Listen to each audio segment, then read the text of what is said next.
different parts of this country. We exalt you for mercies that we receive.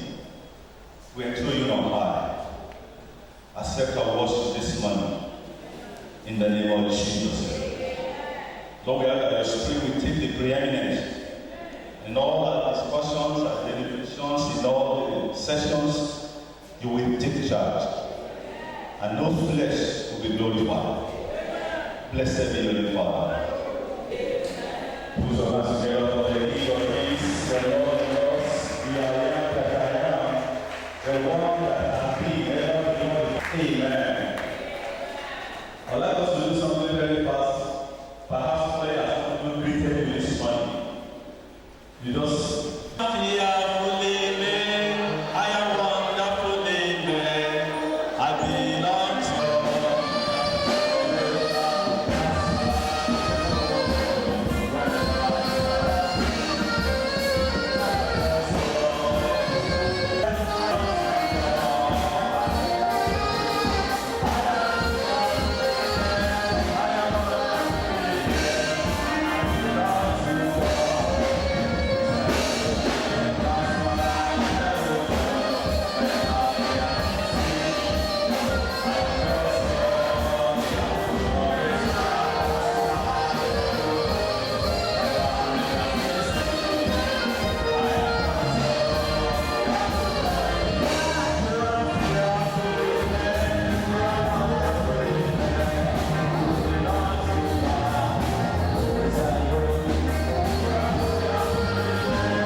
self-introduction, and you will hear people say they graduated 1986.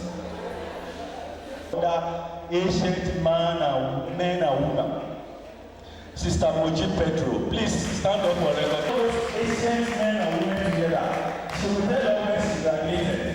She will tell us where she studied.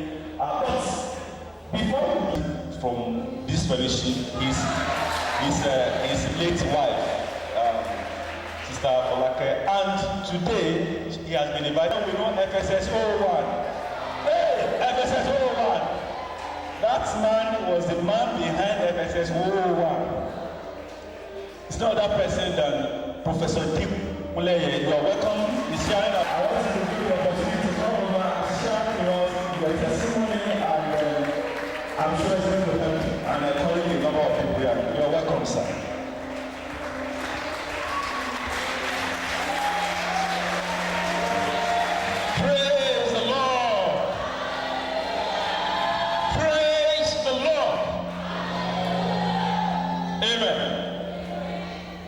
First, I want to acknowledge God,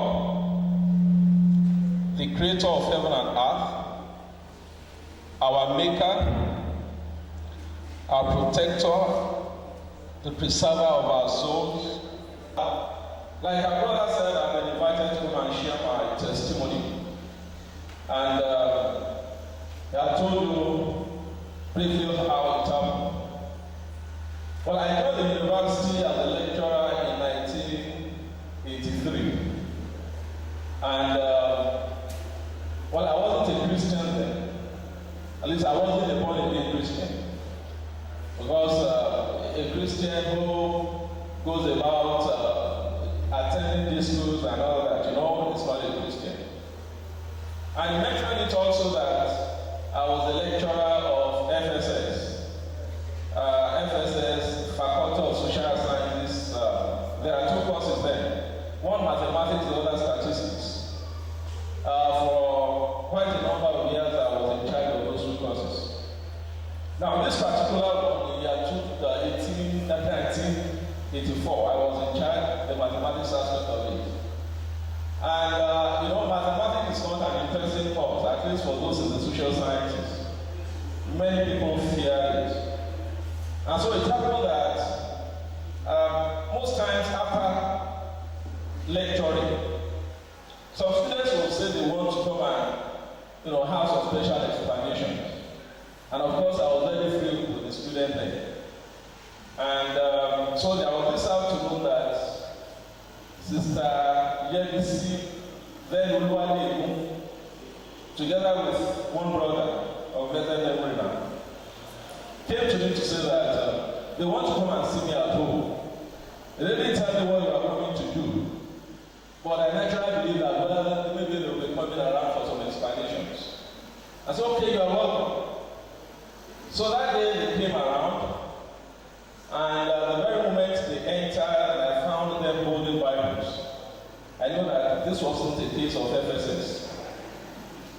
And well, I had them to sit down. And as I was sitting there, I was all thinking about how I was going to dismiss them so that they don't waste my time. But I tell you that when we started, I think it was Sister Yebisi that was the spokesperson. And she started explaining the scriptures to me. And when she started, I couldn't utter any word. But by the time she was through, I had no choice then to decide to give my life to Christ. And I bless the name of the Lord because at that time, before that time, well, I was religious. I used to attend churches.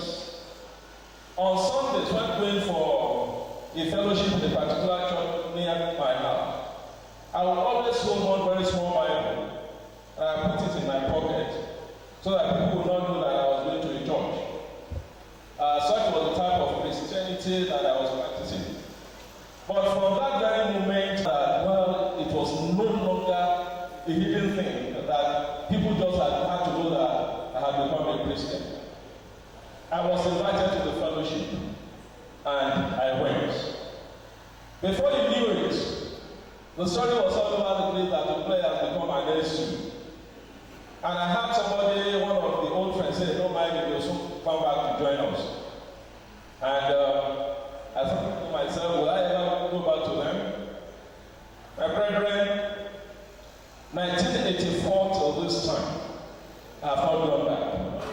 And by His grace, of course, I will never go back. So I bless the name of the Lord for the life of those two brethren that came to me.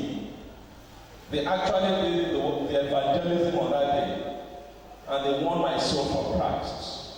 And I bless the name of the Lord that I too, by His special grace, have been able to bring a number of people to Christ. I stand today to say that, well, I act as a pastor somewhere, and I declare the word of God to them. It is not to say, brethren, that it has been smooth. Certainly not. If anybody tells you that, well, Christianity is the case of bread and butter, you don't just know that it's deceiving you. The Bible does not tell us that we're not going to have mountains and valleys. But what it says is that it's going to bring the valleys down. It's going to fill the valleys and it's going to bring the mountains down. Is that not so?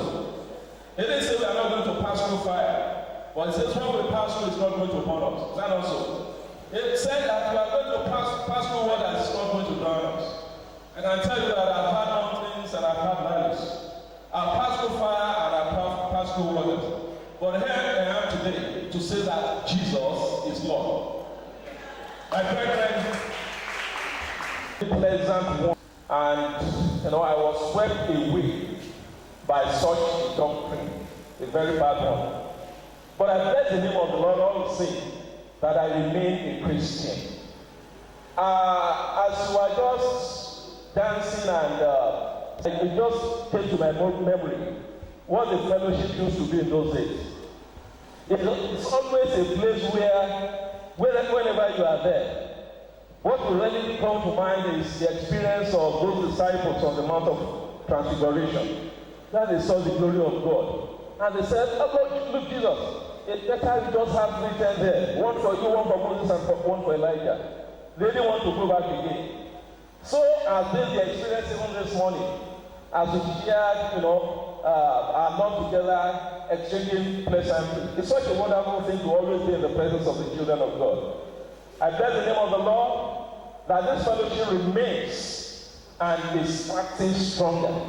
I bless the name of the Lord for so many souls that have been in serving the Lord. My prayer is that for every one of us that is here today, and for many that will still come, the Lord will uphold us in the faith in the name of Jesus. My brethren, let me just say this, that in whatever thing we do, let us be mindful of the fear of the Lord. The Bible says we should work out our own salvation with what? Fear and trembling.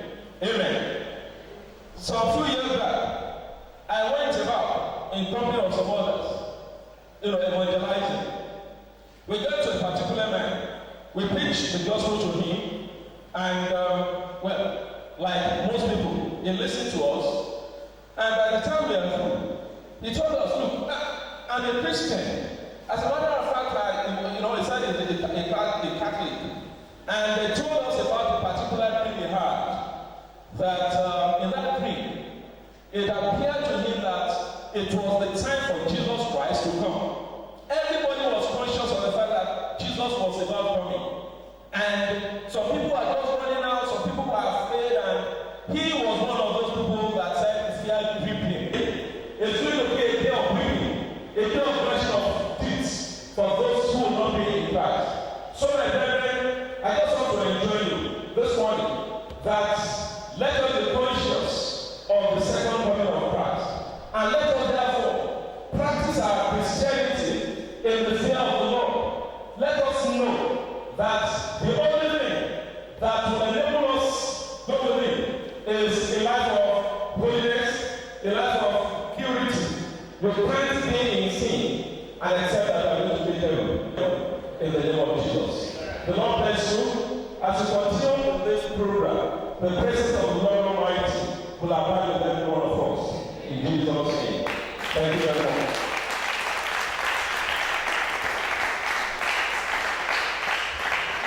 A round of applause for Paul. Thank you very much. I didn't know if he ever mentioned that he was the best man. Moms, sisters, brothers, father. So we actually could relate with everybody. Good morning, everyone. God bless you for coming. It's a great pleasure to be here this morning. Looking through the program, 35 years. Not be smart enough. Am I correct? I'm exciting Pastor Lamb after 20-something years. Yeah. My goodness. I'm sure you can't remember this small boy anymore. Looking at Brother Steve at the back, squatting his house in Owerri as a copper. Wow. I want to praise the Lord for his faithfulness. God has been so good. Please tell your neighbor, God has been good to you. You are not saying that as if you say God has been good to you. Wondering, is he a friend? Is she a friend? When did he finish? When did she finish? We're going to do a quick one, especially for those of us who are. We actually went through this beautiful campus, and particularly this wonderful fellowship. I think I will need a turn mic so we can hear everybody. Okay, all right, thank you. What should you call me? All right. Sorry? Okay, wait. 95.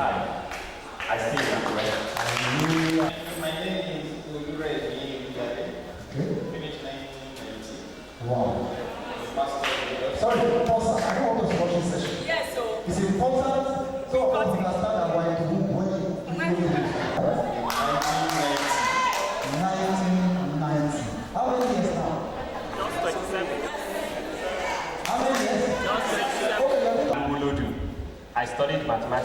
I graduated in 95 and currently in Akure. I'm a trader. Hallelujah. Hallelujah. Great to be here. My name is, once again, Oluremi Oluyade. Okay. I finished from the Department of Religious Studies in 1990. I'm a pastor now, living in Lagos. Hallelujah. It's Festus Ndugwe is my name. Okay. I read history and finished in 1988. Wow. Wow. Did you hear that? Lord of Did you hear heaven. that? Did somebody hear that at all? 1988. From this fellowship Hallelujah. as a missionary. Hallelujah. I've never earned a salary since that time. Hallelujah. God has been your sustainer. God bless you. God bless you. That 1988, I finished secondary school. Nice to have you, sir. My name is Oladare Amuda. Okay. I was a member of this fellowship 83 to 87. No, sir, please, pause a bit. Just pause. Because you gave us a gap. So it was 83 actually that you came. And 87 you... Yeah, I was a And president. you are still looking at this young, sir. 6, okay? And I graduated from Department of Political Science. Political science. So, the people are saying very good, okay? I'm a preacher of the Word of God. And I'm an administrator too. Hallelujah. And like that, I was well, there and there. Hallelujah. I'm sure you can't remember. Hallelujah. The next The person. next person. Good afternoon, everybody. My name is Steve Idogu. I was here to 85 to 89. I was president. I read philosophy, and I seem to be the bridge between the old and the new. Let me not fail to say this because I may not have time to say it. So let me start giving the flowers now. It was actually Daria that helped me understand I could do anything on Bible studies. And that has taken me to do Bible studies for the whole of 5 years worldwide. But he was the best person who said, go and write a Bible study on Jesus Christ. And I asked him, how many Bible studies? He said, only one. Which part of Jesus am I doing? So when Shola says he laid hands, some other persons, if you read my post on ABC this day, it was Festus that taught me Igbo, a few sentences in Igbo with which I spoke to Uche, and Uche decided to be coming to the fellowship because I told her in Igbo, I told Festus, tell me how to say Jesus loves you, and I love you too, and you are special. And Jesus would like to have you as friends. So it took me 4 days to learn the Igbo with Festus. And when I went to Uche and I shared with Uche almost fell down laughing. And from that day, she started coming to fellowship. So I invited her to fellowship. And I think she's married to a pastor now. So the things you do one to another leave very, very lasting remarks. So this is not about me. I'm still doing it. Thank you. Hallelujah. Hallelujah. My name is Oluwafunsho Osharumaye, and I graduated in 1992. Wow. Wow.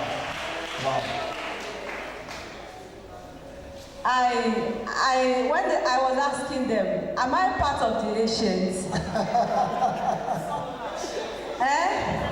She's ancient, Abby. I want to be modern. Praise the Lord. Hallelujah. But these ancient people that you are looking at, they tried for us. Their lives interwoven with ours and transformed us to what we are today by the grace of God. I wish there is just a little time to share my testimony with you because I gave my life in this fellowship. I really wish there is time. And I don't want you to look down on yourself. As young as you are able. Tomorrow morning. I studied in chemistry. Then it was pure and applied chemistry. I don't know what they call it now. I was a welfare officer in the ESCO. And I live in Lagos now. I'm a pastor in Foursquare Gospel Church, Nigeria. Hallelujah. I don't know my name. Roslyn Abiodun. I graduated in 1990. The vice president. 1990.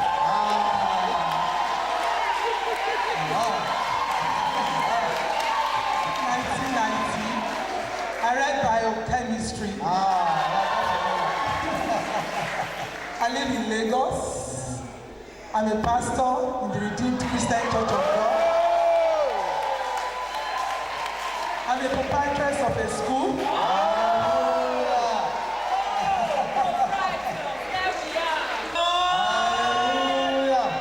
Amen. My name is Mojisola Pedro. Amen. Amen. Mojisola Taiwo. Then I finished 83, 87. I was which one now? Follow up, evangelism, prayers. Combine honors. Combine honors. I'm a pastor in Lagos, House of Praise Christian Center. I'm a businesswoman. That's all.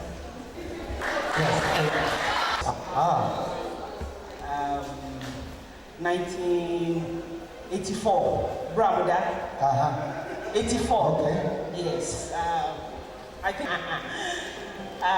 my testimony is an awesome one. We'll find some other time. Tomorrow will be a good time. Praise the Lord. Sorry. Thank you, man. God bless you. All right, next. Praise the Lord. Hallelujah.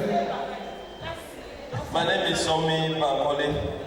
I was Somi Erosen when I was on campus. I was Oshikita Hall rep. And then Bible study secretary. I live in Abuja. I'm married. This is my wife. I live in Abuja. I read civil engineering. I graduated in 1993-94.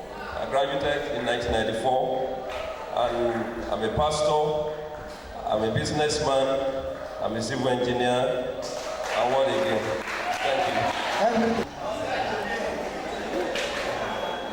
Okay, let me allow you to do something. I'll Hallelujah. It's nice to be at home again. Amen. It's nice to be in this environment. It's nice to smell the air. Yeah. Hallelujah. Amen. No. My name is John Oluboyo. I came up from here. No, I've come to one's route again. I read banking and finance here. I graduated.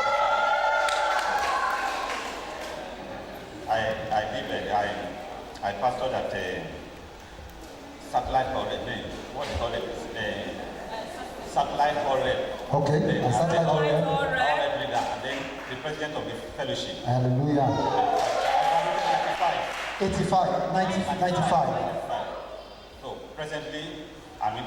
Comment? Okay. Okay, 94. I beg your pardon. So presently, I live in Abuja. Okay. And then the Lord has been helping us. Amen. By His grace. Amen. I do mission work and pastorate. Hallelujah. Let me add a little more. He's a missionary in Italy. It's Leye Sonya. Amen. Leye Olusonya. I was the Bible study secretary here. And I live in Abuja. I thought you wanted to say Uroko. Well. I lived in Oshekita. From Oshekita to in between Iworoko and I don't know if there's anything like Japa Books, if it's still existing. Japa Books. Praise the Lord. It's nice to see your faces again. Studied. I finished when? I finished 95. 95. My name is Akinshola Akiakomi. Okay. I studied physics from this university. Graduated in the year 2005. And when I was in the house, I served as prayer secretary. And later, as secretary of the house. Hallelujah. And since I left school, I've been working with NIFES. Secretary. Okay. And will call me my name. My name is Ori Ofe. My name is Ori Ofe Omoshogu. But I'm now Mrs. Ogurotibi. I studied psychology. 97, 98 cents. I'm a proprietress of the school. Hallelujah. Praise the Lord. Hallelujah. What will I call it? Ado. It's Adekit. All right. God bless you. God bless you. Thank you, ma'am. Thank the Lord. Hallelujah. We are graduating now. Here we are, Mr. and Mrs. Goki Egeman.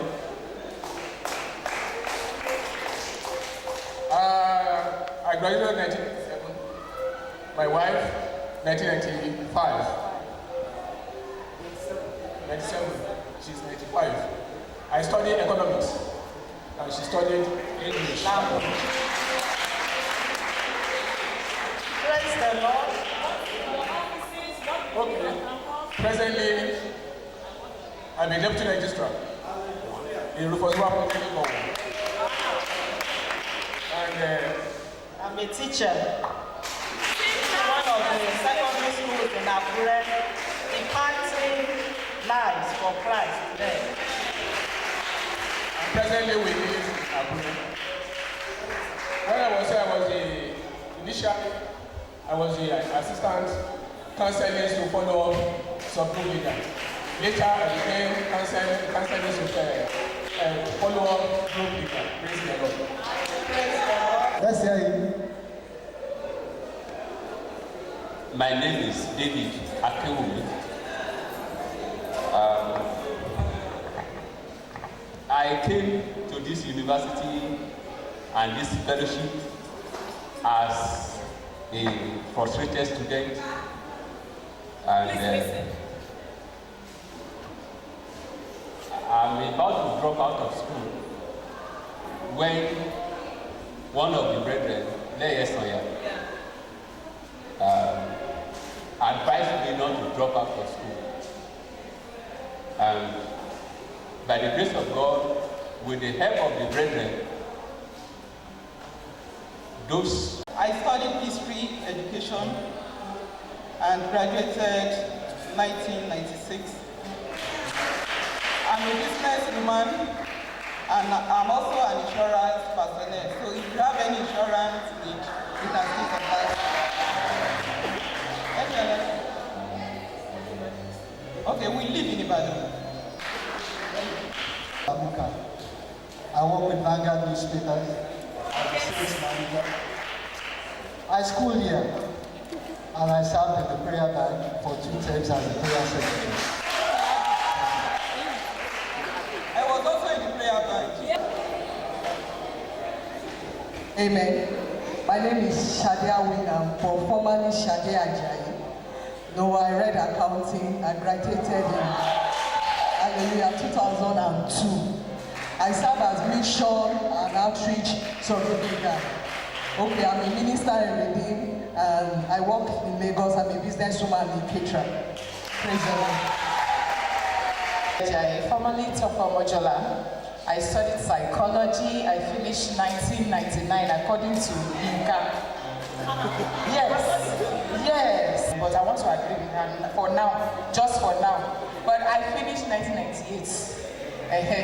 So I'm married to this gentleman. Well, I didn't want to say it, but he has said it.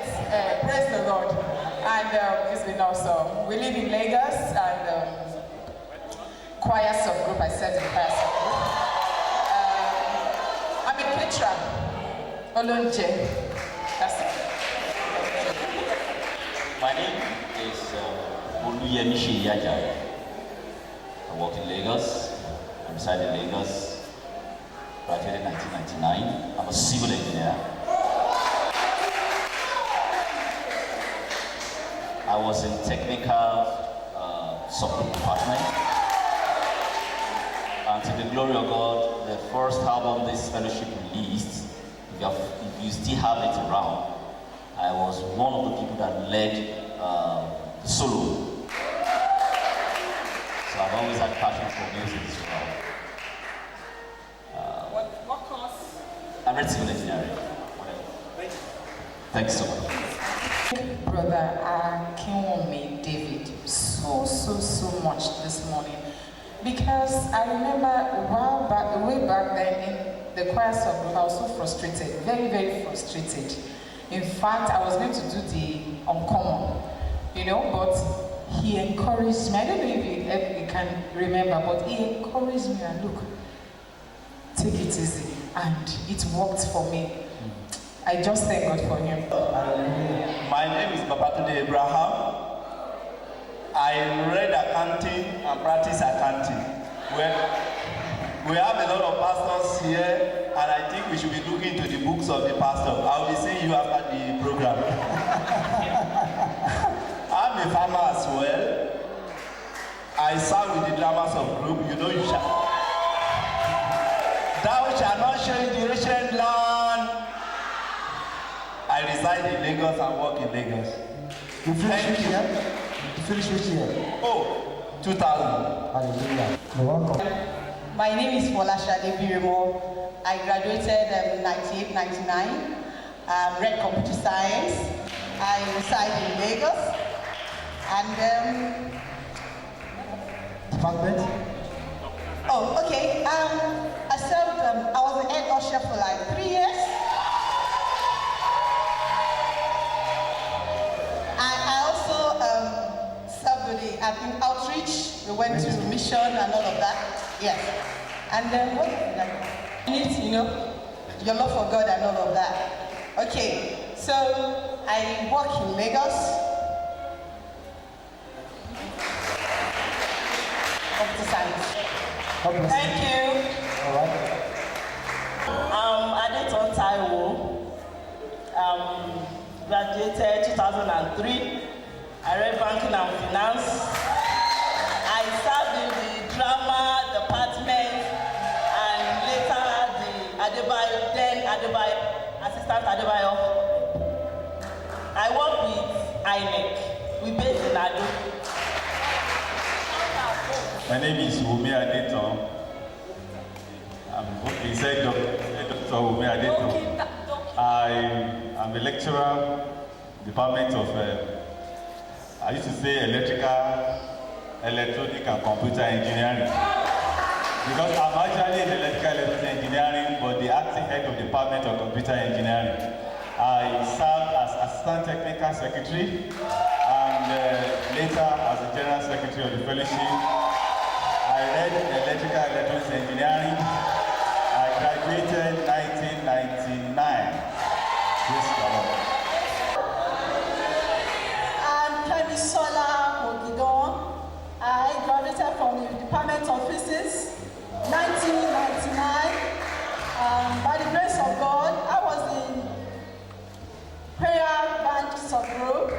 Then later I served as a library coordinator. And by the grace of God, I was also pursued by... Let me go call them. I'm a physics teacher. Okay, she's a teacher. She's the teacher now. All right. President. Hallelujah. My name is Olubenga Ogidon. Dr. Olubenga Ogidon. Okay, Dr. Olubenga Ogidon. I finished in 2001. I graduated from the Department of Electrical and Computer Engineering. While I was here, I I first started to serve in the choir subgroup. I functioned as assistant choir leader. Okay. From there, I became the assistant general secretary of the fellowship. Later, I became the president of the fellowship. Now, it was a culture that the president has to be in Bible study. So I no longer function in the choir subgroup. So I have to be in Bible study. But there's something I want to say. When I was in part 1, this lady, I knew she would be my wife.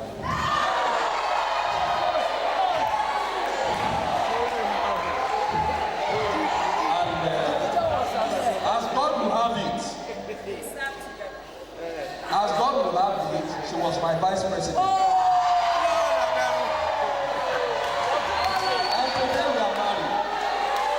I work as a lecturer with Elizabeth University in the Department of Electrical and Computer Engineering. God bless you. God bless you. Let's take a round. My name is Oluwaseun.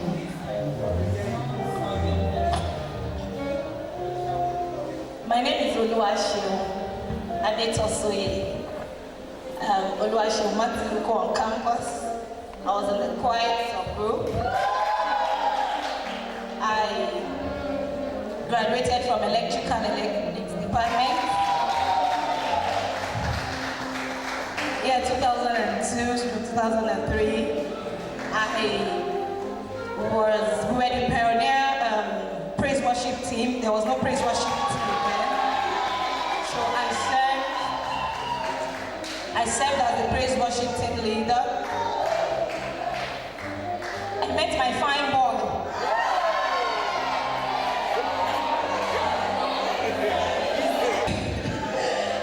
When he came for his graduation, I didn't meet him on campus. He had graduated. He came for the ceremony and we met in Zion.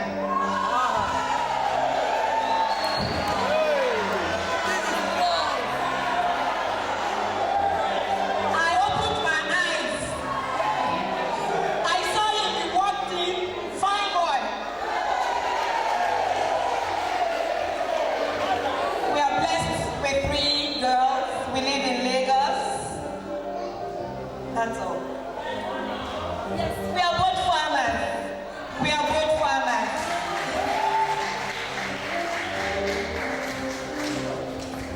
Adetosoye Adeomu is my name. I graduated in 1997. I studied economics. I served then as an evangelism subgroup leader. Like she said, the year I graduated was the year she came in. We didn't meet on campus, but I didn't know how come we met. And I'm a banker and I'm also a farmer. I rear pigs. And also I'm into plantain farming also. Thank you. Dr. General. I read electrical and electronic engineering. I finished in 1997. I stay in Ado and right on this campus. We are families here. God bless you. God bless you, ma'am. God bless you, ma'am. Olumayowa Ayotunde. I gave my life to Christ in this fellowship. Hallelujah. The year 1995. 95. I can still remember those that followed me up. And some other people start to need Jemilo. The discipleship group in ABCU then. And nobody has actually mentioned that he served as a cell leader. I served as a cell leader. For being a cell leader, I was promoted to serve under Shade Biyemo as usher. I also served as an executive. I followed social counseling subgroup. I studied electronics. I live in Ado Ekiti. I practice as an engineer.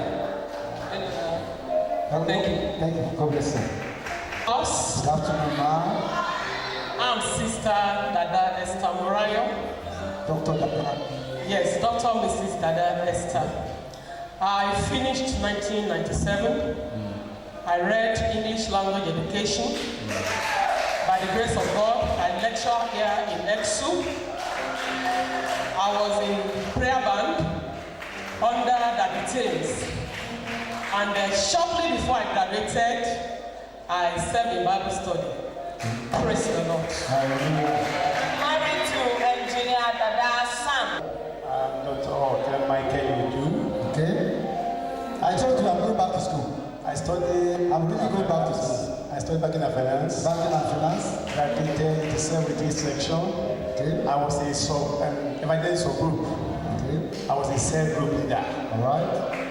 Now, we have God gave us an assignment called Gospel Support Mission. That's what we do now. By the will of God, to prepare the vision of the gospel unto the local purposes. You can introduce your wife now. She's Mrs. Victoria Iyadoni Oke. Alright. No, while I was here, then I was going to Federal Police. Okay. Going to Federal Police. Where the carcass is, the Eagles gather. Where the carcass is, the Eagles gather. I understand. Always going. You can see the way he's doing his hand. Always going. Always going. Things were difficult. But thank God for people. Hallelujah. My president, that's Kiwumi, stayed in the same house. Before he moved to town, Zion, Brother Kedema, Dr. Kukore now, and so many other people. I love this family of God. Hallelujah. God bless you. God bless you, sir. Thank you. Man of many parts. Yes. My name is Audi Generation Department under Nike Ajayi. And I was in Bible Studies group. I was Adebayo Hall Rep. What I learned in all these things, I read economics. Any problem or weakness you don't handle now,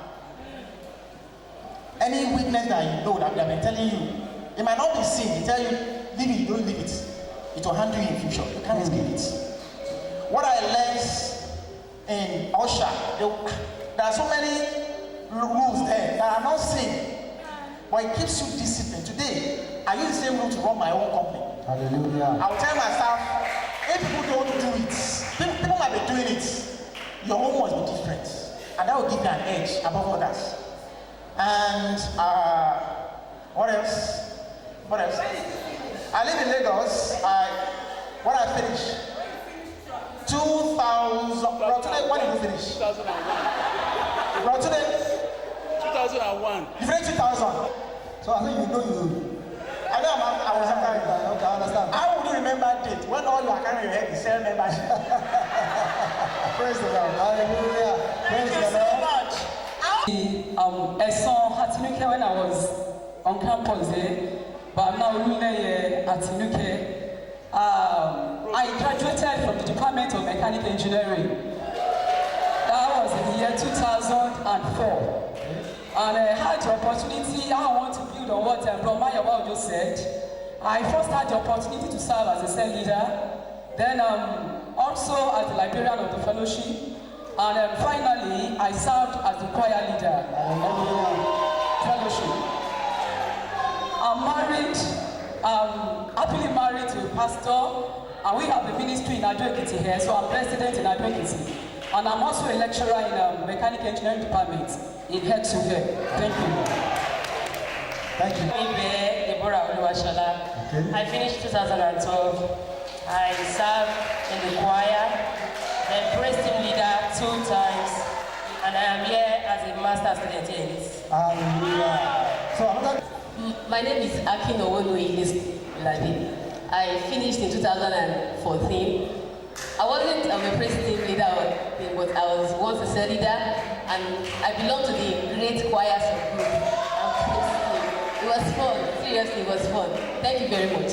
It's Daramola Olubemisola Rita, graduated 2012 from Omolayo Hall. I'm a master student here, and I served in prayer department. Okay. God bless you. It's my name. Okay. I was in drama group. Saying here is going to be a practical discussion. I'm not talking theory. I just want to share with us how God has helped us to be able to do the little things we are doing, the challenges in doing them, and to also let us know that it is possible for you to be a Christian, do business, succeed, and also do it honestly and with integrity. I remember the last reunion I attended, one of the questions that somebody asked, one of our brother or sister then was, how are you coping? You are a businessman, how are you doing business? You see a lot of Christians are afraid of doing business, they are afraid of doing politics, are afraid of doing so many things because we just feel that those terrain are not for us. But Matthew 25, 14 to 19. For the kingdom of heaven is as a man traveling into a far country, who called his own servant and delivered unto them his goods. And unto one he gave 5 talents, to another 2, and to another 1. To every man according to his several ability, and straightway took his journey. Then he that has received the 5 talents went and traded with the same, and made them other 5 talents. And likewise he that has received 2, he also gained other 2. But he that had received 1 went and digged in the earth, and hid the Lord's money. After a long time, the Lord of those servants cometh and reckoned unto them. That is the true state of the kingdom of God. The master gave talents to his disciples, and he expects profit. God expects profit from us. In relationship to my topic, telling us that the kingdom of God is about making profit, it's about doing business. God has given unto us several abilities, several grace, several talent. Introduction, who is an entrepreneur? An entrepreneur is a person that organizes and manages any enterprise, especially a business, usually with considerable initiative and risk. Every business has its own risk. So an entrepreneur is aware that there are risks in the line of the business he wants to do, but is able to defy the risk and still able to manage the risk and minimize his losses and able to make profit from whatsoever he's doing. 3 things that makes a good enterprise. The first thing is, when you ask people, why are you not doing business? He said, I don't have capital. That is why I'm not doing business. Well, we might feel we don't have capital. Capital is not just money. Are you listening to me? When you're talking about capital, we are not just talking about money. It's not just money. You can have, even yourself, you can be a capital. Not necessarily money. Your integrity can be a capital that people can look at you and say, I can invest into you even without the collateral. So capital is a very important thing for you to succeed as an entrepreneur. Then we talk about personnel, and we talk about business knowledge and technology. If you have a good business and you don't have the right personnel to manage them, then you are in trouble. If you have a good business without personnel to manage them, you are in trouble. The reason why so many people don't want to do business today is because they are afraid that somebody will squander their investments. Many of us that have small businesses wherever we are, we realize that the greatest risk factor in businesses is the personnel that will run them. Once, either by not managing your customer well, or either by squandering the money. So personnel is key. The other factor that we have is the business knowledge and tech I had in life was when I got to Ibadan, and then we got to Kupa or wherever, and we asked people, we said, what are you doing? He said, I'm learning how to sell provision. And I said, do you need to learn how to sell provision? It was straight to me that somebody had to go and learn how to sell provision. But the truth is, you need to learn it. Because technicality in that line of business that you must learn. So if you don't know it, then you will miss it. So it's important for us to develop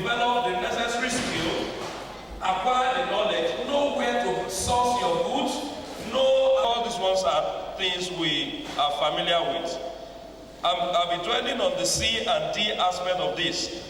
The key consideration in starting and running a successful enterprise. There are certain key considerations in running a successful enterprise. The first thing I have here is courage. Tell somebody courage. It's courage. Of setback and adversity. Everyone is afraid. But leaders face their fear and take decision despite their fear. If you see a man that says, I am not afraid, that person is a fool. Because we all have element of fear. Even the toughest of all leaders have the element of, there's nothing you do that there is no whether it will work. You might not be sure whether it will work or not, but the ability to step out and do it, that is what they call courage. If you are not courageous, you won't start anything. Because there are so many factors that are there to discourage that courage to be able to do it. The founder of IBM, Thomas Watson, said, if you want to succeed, you must double your rate of failure. He says success lies on the far side of failure. If you want to succeed, he said you must double your rate of failure. That is, there is no man that succeeds without failing. The man that invented the bulb, Allah, he tried, 1,000 times before he succeeded. So if he had given up, the 10th time or the 100th time, maybe we would not have had this thing, or maybe we would not have had it the time we had it. So, but he persisted. So anybody that wants to succeed in life, you must be ready to persist. In whatever thing you are doing, you must believe in your goal. And another thing about courage is that, like I said, we all have our fears, we all have our doubts that this thing might not work. But to kill your fear, you need to do the things that you fear. I think Archbishop Benson Idahosa, he said the man was flying, somewhere, and they ran into a terrible turbulence. And the turbulence was so much, the plane had to land at their destination. He told the pilot, he said, let us go up again. And the man said, but the thing, he said, no. He said, let us go. Some people have terminated that journey and say, we are not continuing again. God just saved us. He said, let us go. And they took off again and went in that turbulence and arrived at their destination. And they asked him, why did you take that decision? He said, if I don't fly again in this turbulence, I'll be afraid to fly all my life. He said, but because I took off in this turbulence and I've conquered the fear of flying. Are you listening to me? Are you getting me? So if you want to overcome your fear, do the things that made you afraid. So from that time, he was no longer afraid because he has gone through the worst turbulence. So when there are small turbulence, he's not afraid. He knows that he has gone through it. So to conquer your fear of succeeding as an entrepreneur, you need to do the things that you are afraid of. And whenever you see a great business success, someone once took a chance. Somebody took a chance, took an opportunity to do it.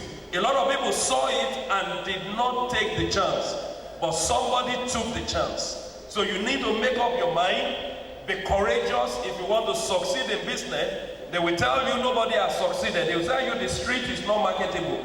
They will tell you you have to go from here and relocate somewhere.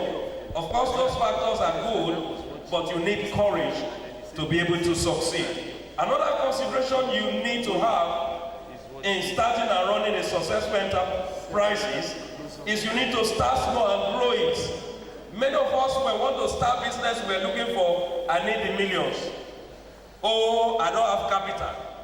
I need 5 million. I need 10 million. I need that to start business. But if you start business with big money, the possibility is that you will lose all the money. There are money you put into business to experiment it, to experiment the business. If I have 1 million naira and I need to start the business, I'd rather experiment it with 200,000, 300,000. Because you are going to learn to understand the trick of the business. One of my mentors once said, he said, I'm not expecting anything from my business of 5 years to learn it and to do it. So he said, I am not expecting anything. But if you are starting a business and you want to expect something the same year, it's either you want to do something serious, it takes a gestation period of certain number of years. The third thing here is you need to stay informed. Research into the business. Understand it. When I was starting, like I told you, I have a construction company. Some years ago, I was I was not really working. It's being one of the first 10 in this country. I know he works in around northeast, northwest, and middle. And I went to him and I said, sir, I want to go into this thing. I know you have plenty of them. And I said, how profitable is this business? And he looked at me, he brought his book out. He said, it's profitable. He brought his books out and began to open it, and he said, look, I do this, these are my sales, these are this and this and this and this.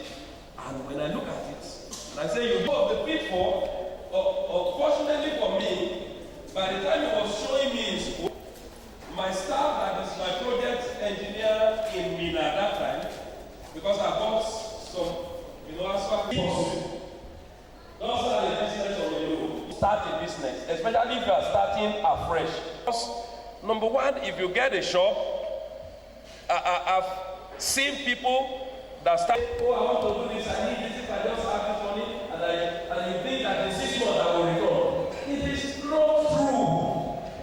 And a lot of Christians do that. They give so much faith assumptions that somebody told me, started this money. We struggle, it's time you become a liar or you need to run away from that person, and you will not be able to go, because every business has its own period of gestation for you to grow, for you to build your customer base, for people to even know your location that you sell this thing in this area, for you to even attract the right kind of customer. It takes time. Praise the Lord. Praise the Lord. So if it is possible, don't take it low. How I started my business as a civil engineering consultant. And as a consultant, I don't need so much capital. I just need my brain, I need a laptop, and I need some books to be able to read and do the design. So initially I will design a building and charge. Design another one and charge. Supervise a building. So I'm not even spending my money. I don't even need an office. So I can run from home. When I started, I was collecting jobs from other bigger consultancy firms. And the first job I got around 1993 or so was about 400,000 naira. I got it from the company where I sat. I did my NYC there. By the time I left, they didn't have enough engineers to handle their design. So he submitted it to me. I said, can I do it? I signed it. It's a road in Osun State. And I decided the road, and they paid me. From there, I got a computer. That was my first business. I got a shop, set up a business center, and I started doing business center. Because I did not, I got those business center was because I have a laptop that is just sitting down like you are doing. So I just say, why should I give my laptop?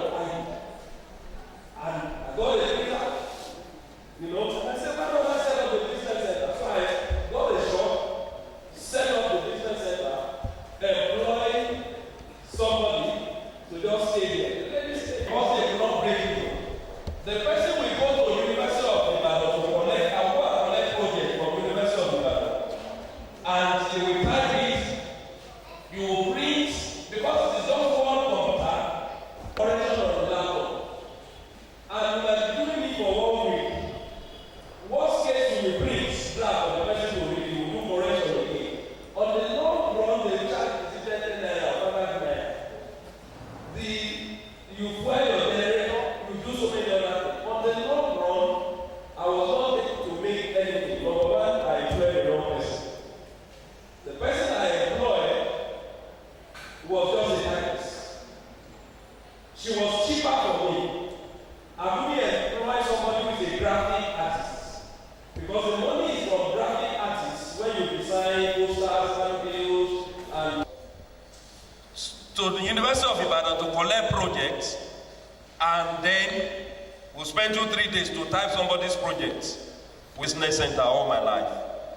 I went there accidentally because I had a desktop and a printer. 3, I employed the wrong person.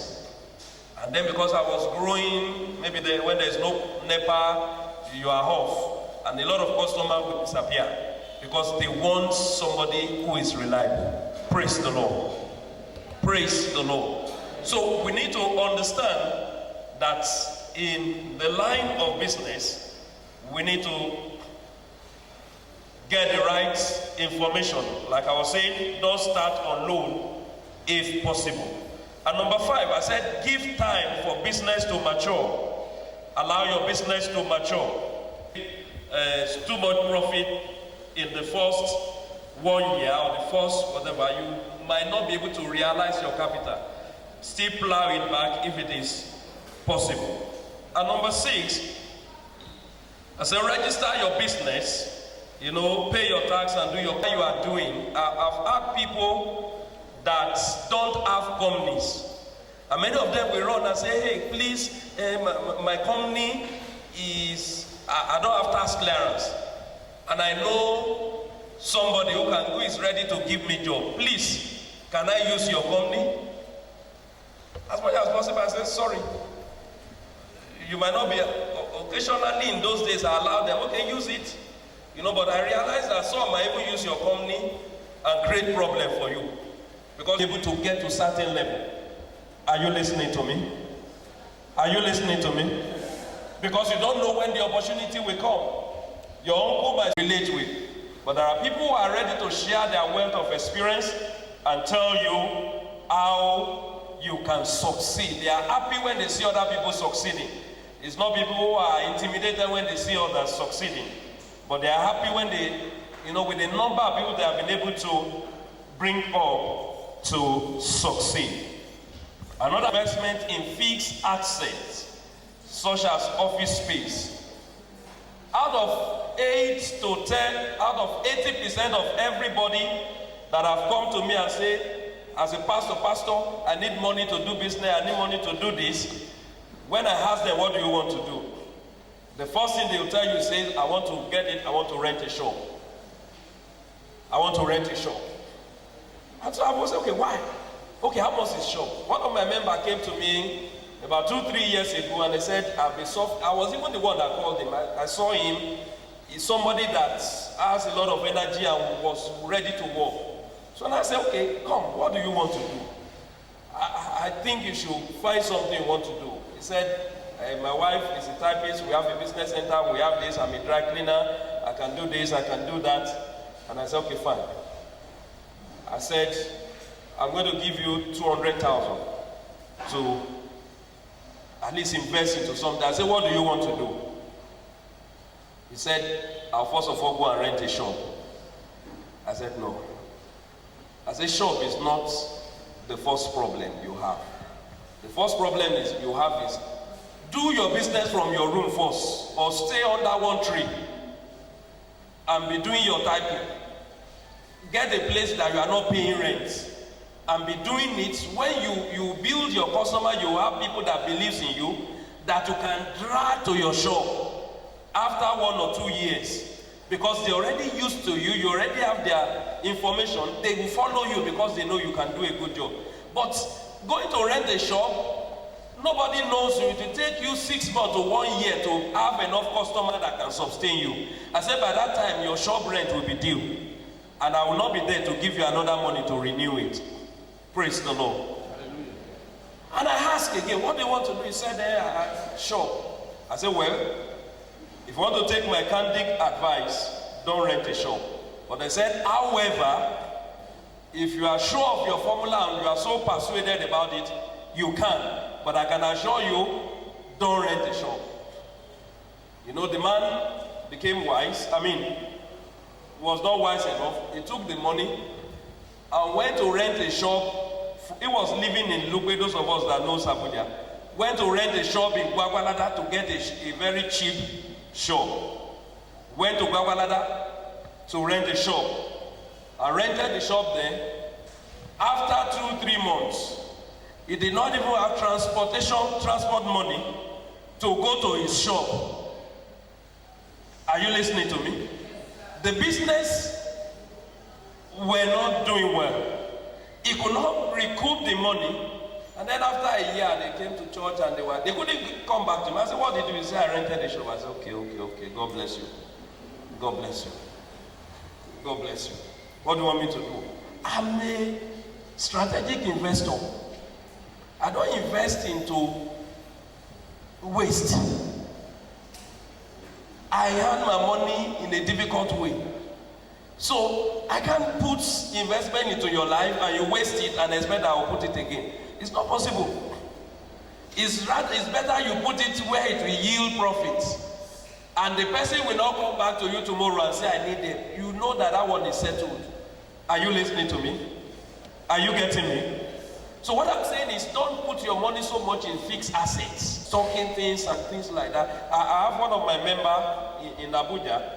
He's into fashion, clothes, shoes, and whatever. And you go to Dubai, Turkey, Turkey, China, and all over. Sometimes ago, he decided to open. Of course, he's been doing it for a long while. But when he traveled to Turkey, he knows his cousin. He comes and says, okay, how many suits do you need? I'll say, get me 5. He will bring it. You know, by the time he goes around his customer, he has finished selling. I did not know his shop until later. I didn't even go to his shop. I went to his shop to bless it until after about 5, 6, 7 years that he has been doing the business. I said, okay, I need to have a base now. And then I said, okay, let me go and bless your shop. But I never go to his shop to buy anything. Whatever I need, he brings to my office. Are you listening to me? And he makes his money by going out. He will go to his state, he's from Akwa Ibom. He will go to his state, all the commissioners, the SA and all of them, we book some clothes and they will bring them and deliver. By the time he's bringing them, he has his money. Praise the Lord. Are you sleeping?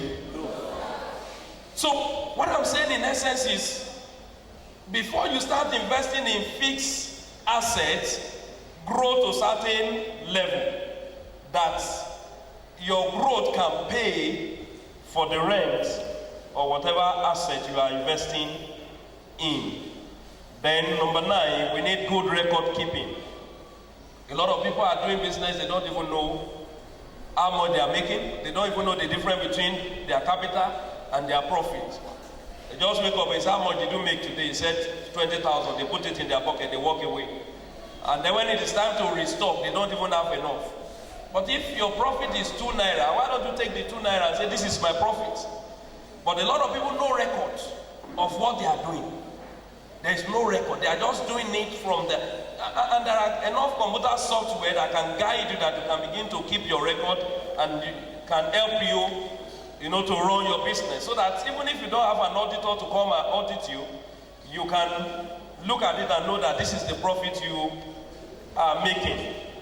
And then, number 10, he said, we need to work safely.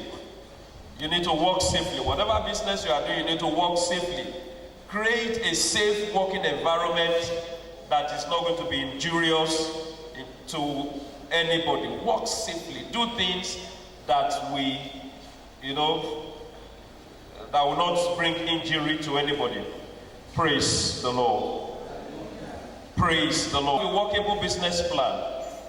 You need to have a workable business plan. Don't just do a business plan and copy a model that is not going to work for you. I traveled to the UK to do a advanced management and leadership course at the University of Oxford. And one of my challenge was at the tutorial session, we were attached to people and I said, okay. They said, what do you want to do? I said, my challenge is, I don't want to do this business for too long. I don't want to run a sole proprietorship. I want to be able to build people that can run with me, that I can be off and the thing will run and things like that. They said it's quite simple. Let people buy share, let people do this, let people do that. And by the time I narrated my own challenge to them, they saw that it was difficult. The Nigeria environment is difficult from their own environment. There it's difficult for you to just come up and say you want to set up a company. But here you can set up a company in your house and be running it in your house. So I said, this is what I want to do. And he was giving me some advice, you know, the European kind of advice. When I look at it, I say, if I implement that one, this company will not last 1 month, it will have folded up. Because the truth here is that even the people who are your employee, some of them have registered company. How are you sure of their loyalty? Are you listening to me? Some of them already registered companies. So how are you sure they'll be loyal to you? So how are you sure you can groom them to take over? How are you sure they can be directors here? When they are already grooming their company, they're just waiting for an opportunity. You are bidding in a place, they're also bidding somewhere. When they get something, they move out. You know? So what I'm saying in essence is that the business climate, the model you want to adopt must be relevant to our society here. And you must do it such that it is practicable in Nigeria. So your business plan, your business model must be workable. And then, of course, I talk about personnel. Training of personnel is also very key. And what is the reason? Because the personnel we have, some of them are graduates in mechanical engineering and whatever. But because, and I told somebody, I said, I need CAT, Caterpillar Nigeria Mantrack. I need to be able to send my staff there, you know, so that they can learn the practicality of maintaining Caterpillar equipment. My first mechanical engineer, I said, go and look for a course abroad or anywhere that can teach you practically how to manage equipment. He tried 1 or 2 times and got discouraged, did not pursue it, and we just forgot about it. Are you listening to me? Are you listening to me? Now we are facing the consequence. Because, you know, a typical untrained person will do things crudely. And when you do things crudely, you will face the consequence. Beyond it is working. Because you might be eating up that point, and on the long run, it might cause an explosion in another 2-3 months to your house. Are you listening to me? But training is key for us as a person and also the personnel. But the third one is specialization. Tell somebody specialization. Specialization. There cannot be somebody who is jack of all trades and master of all. That person does not exist. You at best be jack of all trades, master of none. You need to specialize. When I was leaving the university, when I wanted to do my master's, I made up my mind that I was not going to do what is common. In civil engineering, how many civil engineers are here, students or whatever? Okay.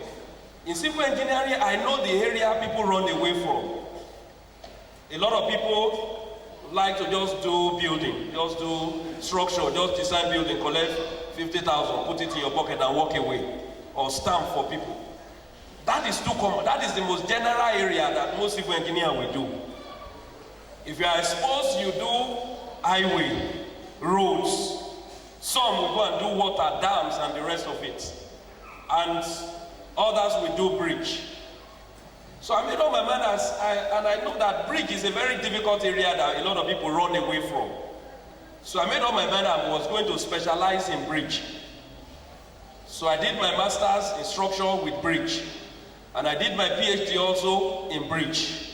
Why? Because I know that I don't have godfather, I don't have godmother, I don't have godbrother, godsister, or anybody.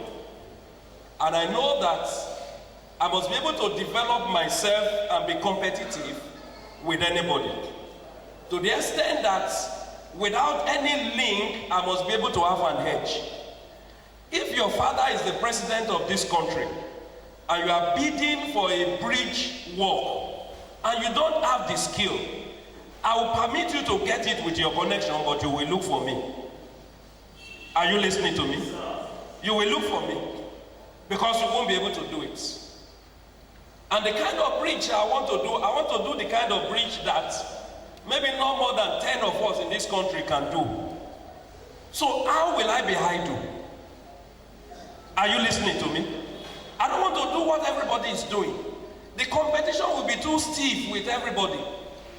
And you need to lobby. And so, but when I specialize in an area that people are running away from, by the time, even if they have connection, by the time they get the thing, they will still give it to me at my own terms and conditions, because they might not get as many people that can do it. So I decided to specialize in bridge. And by the time people use their company, use their connection to get contract, and they will come and say, we have this contract. Who can do it for us?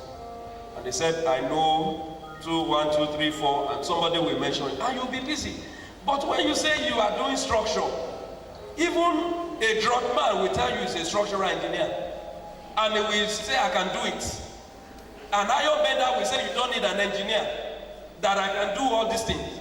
And most of the things, when I came to this place and I saw this place, I was scared when it was about to rain yesterday. And I told my wife, I said, why are you bringing us to this place?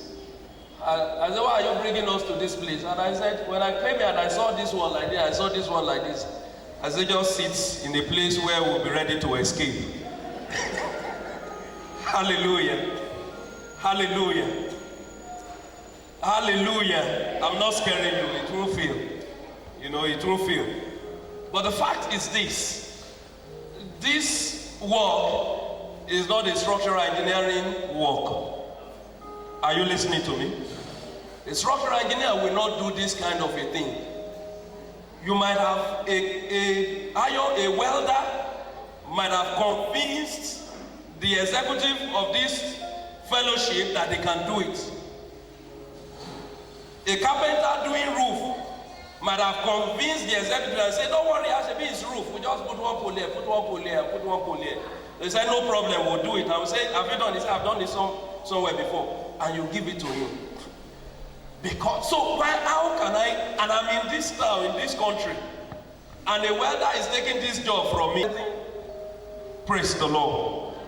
Not the old Jeweshe Bridge. Thank God they have changed that one. How many of us remember the Jeweshe Bridge? Hallelujah. Thank God it's no longer there. So, you need to have specialization. Then another thing you need to do is you need to have a competitive advantage. What is your unique selling point? What is your advantage over? Why should I come to you? If there are 5 people doing your kind of business, why should I come to you? So you are the one that will carve that for yourself and say, this is my competitive advantage. Somebody will say, if you buy 2 naira, we give you data of 6 naira. That is what they are selling, because they know that all of them are providing the same service. But it says if you recharge 500 naira, we give you 1,000. That is the advantage they are having. And somebody will say, my advantage is I have superior data. If you are on internet, just use my data. That is their competitive advantage. So what is your competitive advantage? What is your unique selling point? Why should I come to you among thousands of people that are doing the same thing in this nation? Somebody say, we do toothpaste. My own toothpaste will make your teeth whiter. Another one will say, this is ABBA. If you take care of everything, fluoride in my toothpaste, it is not too hard on your teeth. And looking for an ABBA, you are just tired of all the fluoride, you go and buy the ABBA one. And some say want the teeth to be white. So whatever you are looking for, they are trying to define themselves. Maclean is not trying to compete with close-up. You know its advantage, you know the close-up advantage, you know the other one. Some will say, now you are buying pig milk, bottled milk. They said it is now powdered milk.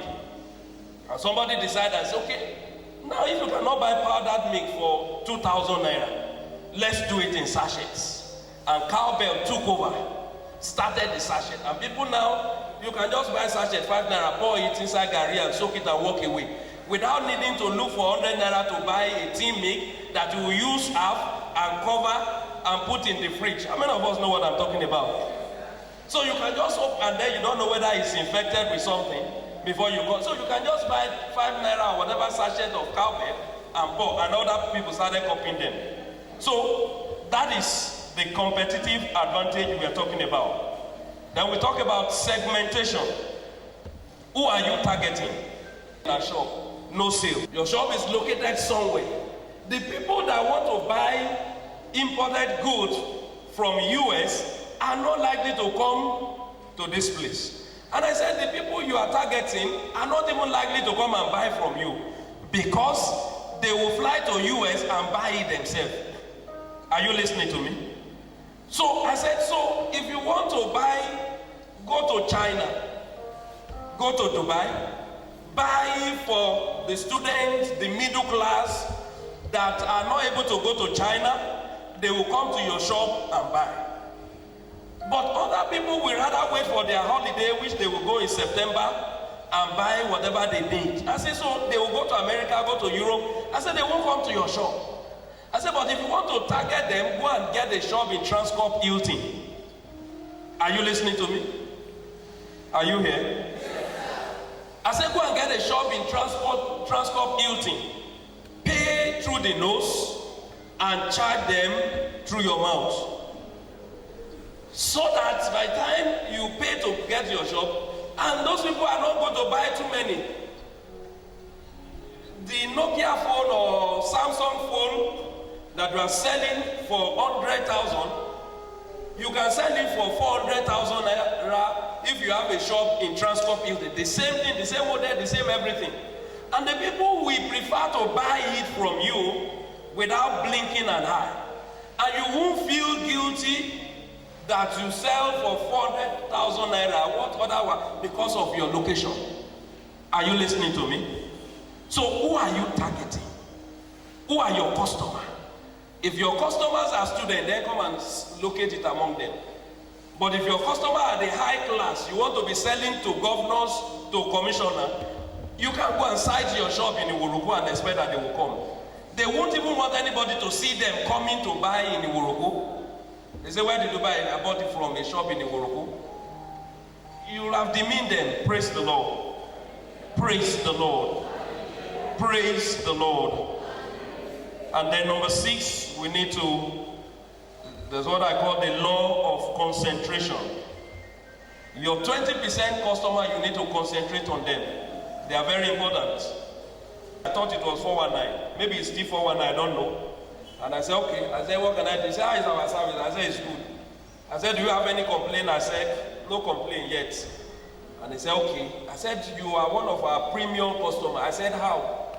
No, I don't ask him. I said, out of over 60 million customers that you have in Nigeria, why are you calling me? He said, because you are one of our... I said, are you attached? Is that the way you call all your 60 or 80 million customers? He said, no. He said, because you are one of our premium customers. I said, how? I said, I've not enjoyed anything premium from you. But they are knowing how much I'm contributing to them and grossing it. And so I said, okay. I said, so if I'm your premium customer, you need to do something now so that I will know that I'm a premium customer. That is what I'm saying. Now the fact that they called me and they say, you are our premium customer. Even if I want to leave empty here tomorrow, I will not steal it. I said, okay, what do I? He said, you can enter into any of our lounge at the airport and enjoy it free. If you are traveling, you can enter MMA and enter into MTN lounge. If you just introduce yourself as this and this and this. And they are trying to narrow. They know some people that are potted 3, 4, 5 times. And they know this man had not potted since I got that SIM over 10 or whatever. I've not, and they calculated all that.